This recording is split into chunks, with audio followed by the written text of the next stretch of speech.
داتا صاحب نے لکھا ہے ایک اور تابعی تھے حضرت حرم بن حیان ان کا نام تھا. وہ کہتے ہیں میرے دل میں تڑپ لگ گئی کہ حضرت اویس کرنی سے ملوں. میں یمن آیا ملنے. جب ان کی والدہ کا انتقال ہوا تو وہ ایک جگہ رہتے نہیں تھے, کبھی یمن کبھی کوفے کبھی کہیں.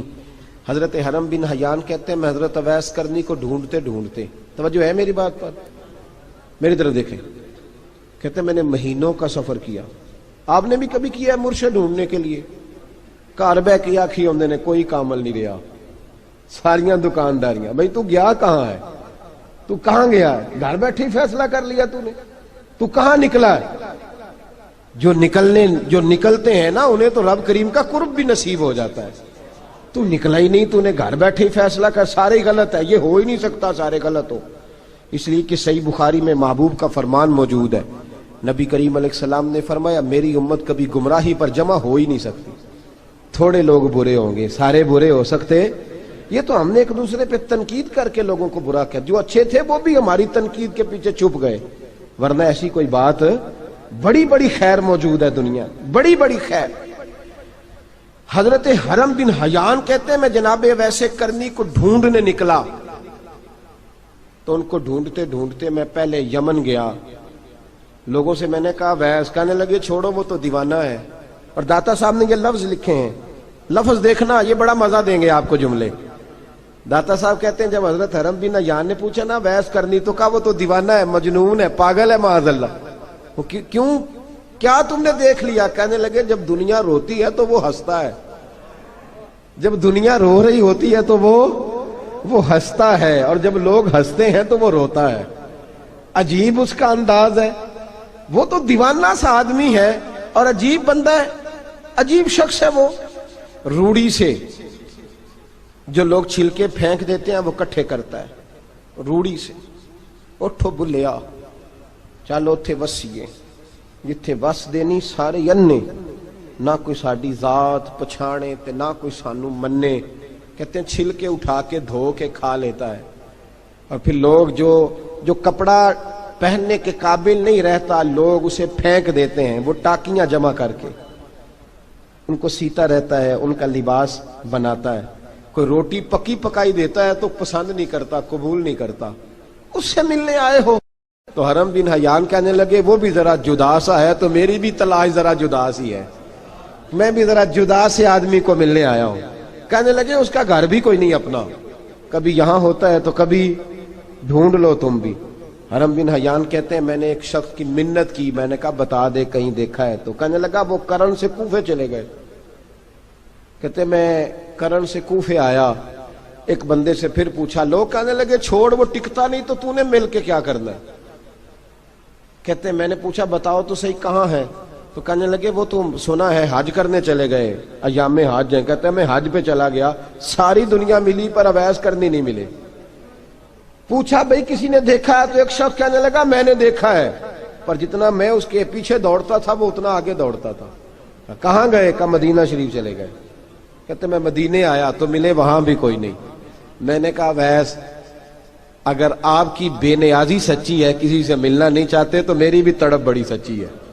میں بھی مل کے چھوڑوں گا, اگر آپ کی یہ سچی ہے نا بے نیازی, بے نیاز تھے سانو تخت ہزارے دی لوڑ کی نال کی لگے شہر بمبول دے نال, اسی اپنی بال کے سیکنے ہیں, سانو کی لگے کسی اور دے نال. اگر آپ کی بے نیازی سچی ہے تو میری تڑپ بھی بڑی سچی. کہتے ڈھونڈتے میں پہنچ گیا. پھر دوبارہ کوفے کے قریب نہر فرات جہاں امام علی مقام شہید ہوئے. کہتے ہیں جب میں پہنچ گیا تو وہ ساری علامتیں, داڑھی ان کی کہیں تھی, گھنی نہیں تھی, اور ان کے ہاتھوں پر برس کے نشان تھے. وجود پتلا سا, قد لمبا. کہتے ہیں وہ جو میں نے ساری نشانیاں سنی تھی وہ مجھے نظر آ گئی. وہ نہر فرات کے کنارے وضو کر رہے تھے. جب وہ وضو سے فارغ ہوئے تو چہرہ ابھی پانی کی طرف تھا.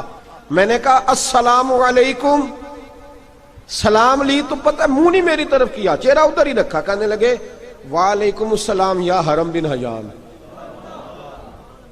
کن فیکون تے کل دی گل ہے. وعلیکم السلام یا حرم بن حیان. یار تو نے نہیں پیچھا چھوڑا, پہنچ ہی گئے ہو. کہتے ہیں میں نے کہا حضور آپ اویس آپ کون ہیں؟ آپ کون ہے؟ تو کہنے لگے میں وہی ہوں جسے تو کئی مہینوں سے تلاش کر رہا ہے. تو میں نے کہا حضور آپ میرا نام کیسے جانتے ہیں؟ یہ کشف المحجوب پڑھ رہا ہوں داتا صاحب کی، میرا نام کیسے جانتے ہیں؟ تو حضرت اویس کرنی کہنے لگے عرفت روحی من روحی کا، میری روح آپ کی روح کی واقف ہے. وہ میری جو روح ہے نا، روح. امام غزالی سے کسی نے کہا تھا حضور آپ مجھ سے کتنا پیار کرتے ہیں؟ فرمانے لگے اپنے دل سے پوچھ لے تو کتنا کرتا ہے، بس برابر ہے. پوچھ لے اپنے دل سے تو مجھ سے کتنا کرتا ہے، میں بھی اتنا ہی کرتا ہوں، یہ پوچھ لے تو. بھائی حضرت اویس کرنی کی ملاقات ہوئی تو کہا حضور میں کہاں چلا اور آپ کہاں دوڑے؟ آپ فرمانے لگے یار میں چھپا ہوا ہوں تو مجھے چھپا رہنے دے، میں چھپا ہوا، میں سراپا مخزن راز تھا اور رہا تھا مدتوں راز. یہ تو تیرا شوق کے دید کشاں کشاں مجھے کھینچ لایا مجاز میں. ان کی زندگی تو دیکھو، کتنا شوق ہے ہمیں آگے لگنے، کتنا شوق ہے بڑھ بڑھ کے سامنے ہونے، مجھے لوگ جانے، مجھے لوگ پہچانے، کتنا شوق. لیکن وہ دوڑتے تھے لوگ ہمارے قریب نہ آئے. حضرت حرم بن حیان کہتے ہیں میں چند گھڑیاں رکا تو مجھے کہنے لگے جا یار تو کوئی کام کر اور مجھے بھی اپنا کام کرنے دے. تو میں نے کہا حضور آپ کیا کریں گے؟ فرمانے لگے گناہ بڑے لمبے ہیں، ذرا معافیا مانگوں گا اپنے رب سے، میں اس کی بارگاہ میں استغفار کروں گا، مجھے ذرا ریت پہ سجدے کرنے دے، تو جا، مجھے شوق نہیں، تو چلا جا. حضرت حرم بن حیان کہتے ہیں میں نے کہا حضور میرے لیے دعا کر دیں. تو جناب اویس کرنی نے ہاتھ اٹھائے، کہنے لگے یا اللہ میری اور اس کی ملاقات جنت میں کرا دینا، میری اور اس کی ملاقات جنت میں کرا دینا. یعنی یہ بھی کہہ دیا کہ اب دنیا میں دوبارہ ملاقات نہیں ہوگی. کہتے ہیں میں یہ بولنے ہی لگا تھا، کہنے ہی لگا تھا کہ حضور یہاں نہیں ہوگی. تو کہنے لگے چپ کر، جب جنت کی بات جو کر دی ہے ہو گئی بات، اب اتنی دور تک تجھے کہہ دیا تو اب تو یہاں پھر دعا کی بات. حضرت اویس کرنی خیر التاب. ایک اور بات، پیار صرف سامنے رہ کے نہیں ہوتا، بن دیکھا پیار بھی بڑا شاندار ہوتا ہے، بڑا شاندار، بڑا ہی شاندار ہوتا ہے. میرے محبوب نے اس کو بیان کیا. حبیب پاک سید عالم میرے حبیب رحمت علیہ السلام فرمانے لگے اپنے صحابہ سے تم نے مجھے دیکھ کے کلمہ پڑھا تمہیں ایک مبارک، اور جو بن دیکھے میرے نام پر جانے دیتے ہیں انہیں 7 بار مبارکباد. حضرت اویس کا یار دیکھیں نا، ایک معنی میں حضور نے یہ بھی بیان کیا، ابو داؤد میں موجود ہے. محبوب فرمانے لگے صحابہ سے بتاؤ کامل ایمان کس کا ہے؟ یا رسول اللہ نبیوں کا. فرمایا ان پر تو وہی آتی ہے. یہ ایک معنی میں ہے، ورنہ کامل ایمان انہی کا ہے. فرمایا بتاؤ کامل ایمان کس کا؟ یا رسول اللہ صحابہ کا، ہمارا. نبی پاک نے فرمایا تم نے تو درختوں کو سجدے کرتے دیکھا ہے، ڈوبے ہوئے سورج کو واپس آتے دیکھا ہے، چاند ٹوٹتے دیکھا ہے. کہا حضور پھر فرشتوں کا؟ فرمایا وہ تو اللہ کے عرش کے پاس رہتے ہیں. کہا یا رسول اللہ ہماری پھر بس ہو گئی، آپ بتا دیں کامل ایمان کس کا ہے. تو محبوب نے فرمایا کامل ایمان ان کا ہے جنہوں نے مجھے دیکھا نہیں ہوگا، جنہوں نے مجھے دیکھا نہیں ہوگا. اور لفظ ہیں حدیث کے، دیکھا نہیں ہوگا پر ان کی خواہش ہوگی اگر ایک دفعہ جلوہ نظر آئے تو وہ ہر چیز قربان کرنے کو تیار. ان کی یہ خواہش ہو. حضرت اویس کرنی نے ہمیں بتایا کہ جو بن دیکھا پیار ہے نا، بن دیکھا، جس نے دیکھا نہیں پر اس کی یاد میں تڑپتا، دیکھا نہیں پر اس کی مالا جپتا. حضرت ابو ذر غفاری نے پوچھا تھا، ترغیب و ترہیب میں حدیث ہے، یا رسول اللہ صلی اللہ علیہ وسلم کچھ لوگوں سے ہم محبت کرتے ہیں پر ہم ان سے ملے نہیں، ہمارے عمل بھی ان جیسے نہیں، حضور اس محبت کے عوض کچھ ملے گا؟ تو محبوب نے فرمایا اللہ محبت کرنے والوں کو جنت میں جمع فرما دے گا، اللہ جمع کر دے گا. لیکن کبھی کبھی نہ انہیں اعزاز دینا پڑتا ہے. یہ رب رسول کا اپنا ایک انداز کرم ہے، مجبوری نہیں کسی بات کی، لیکن انداز کرم ہے. ان لوگوں کو شانیں دی جاتی ہیں دنیا میں تاکہ کوئی یہ نہ سمجھ لے کہ دنیا میں ان کا اعزاز کوئی نہیں. انہیں بڑے بڑے رتبے ملتے ہیں، انہیں نوازا جاتا ہے. حضرت اویس چھپے رہے، آئے نہیں، لیکن محبوب نے انہیں ظاہر کرنا پسند فرمایا. نبی پاک نے ظاہر کرنا تو اگر محبوب ہی ظاہر کرنا پسند کرے پھر ہو جانا چاہیے.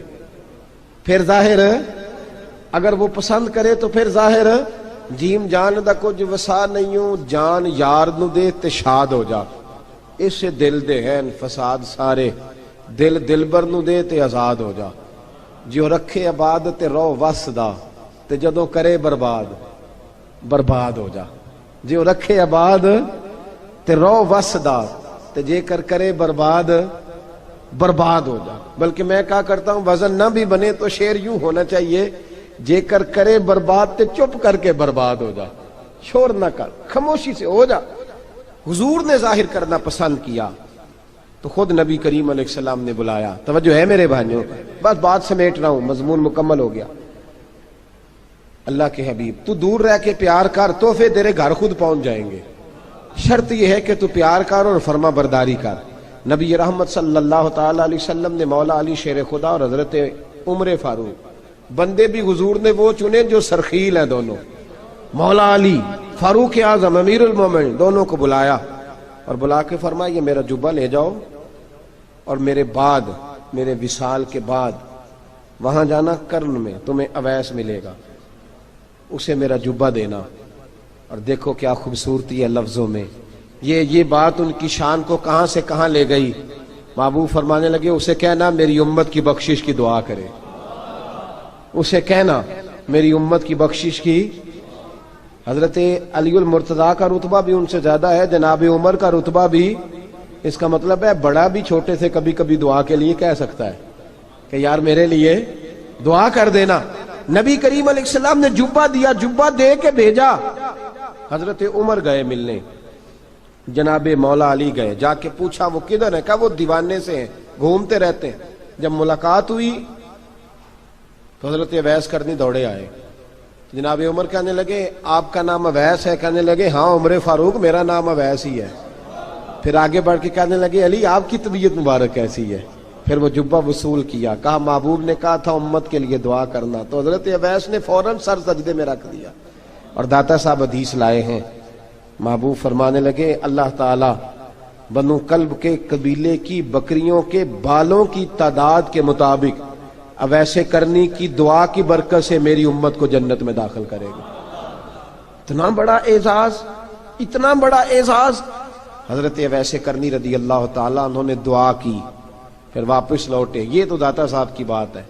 اب اگلے جملے حضرت محدث بہاولپوری نے ایک ذکر اویس نام کی کتاب لکھی ہے, حضرت علامہ فیض احمد صاحب اویسی رحمت اللہ علیہ. انہوں نے لکھا ہے کہ حضرت عمر فاروق اور مولا علی جب مل رہے تھے نا تو ایک تیسرے شخص نے کہا کہ اویس ان کی زیارت کر لو جنہوں نے حضور کی زیارت کی, ان کی زیارت کر لو. چلو آپ حضور کی زیارت نہیں کر سکے تو زیارت کر لو.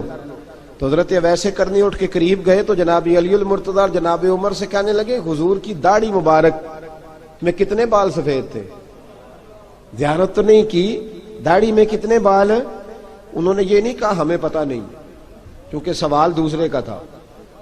ان دونوں کا سوال یہ نہیں کہا ہمیں پتہ نہیں. باقی کتابوں میں الفاظ اور ملتے ہیں, میں وہ والی بات بیان کر رہا ہوں جس میں ادب زیادہ پایا جاتا ہے. کہا کتنے بال سفید تھے؟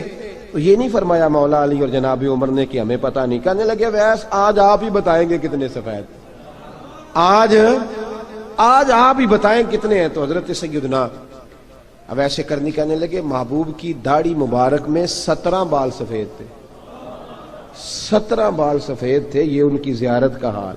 حضرت اویس کرنی نے ہمیں بتایا کہ دور رہ کے اطاعت صحیح کرنا, تمہارا ذکر دربار رسول پہ بھی ہوگا اور دربار خداوندی پہ بھی ہوگا. دوسرا یہ جو بہت زیادہ شوق ہے آگے آگے بڑھنے کا ہر آدمی کو, میں اکثر یہ روتا ہوں, میں کہتا ہوں پہلے کو کسی بزرگ سے ملتا تھا تو دعا کراتا تھا, اب ملتے ہیں تو کہتے ہیں حضرت ذرا میرے ساتھ فوٹو تو کھنچوا لیں. پہلے لوگ دعا کراتے, ہاں دعا کی التجا کرتے, کہتے تھے مہربانی کر, اتنا ہی کہہ دیں کہ اللہ تیری دنیا اور آخرت بہتر کر دے. اب یہ رنگ اب فوٹو کھینچتے. تو بھائی یہ بہت زیادہ ہمارا جو رویہ اس طرح کا ہے, یہ حضرت اویس کرنی کی سیرت بتاتی ہے کہ یہ الجھاؤ ہے. الجھو نہ, سلجھ کے وقت گزارو. اور تیسری بات ان کی حیات مبارکہ سے ہمیں یہ ملتی ہے, اللہ کے ساتھ جو لوگ جڑ جاتے ہیں انہیں ویسے ہی دنیا کی ضرورت نہیں رہتی, ان کی توجہ ہی اور جانب ہو جاتی.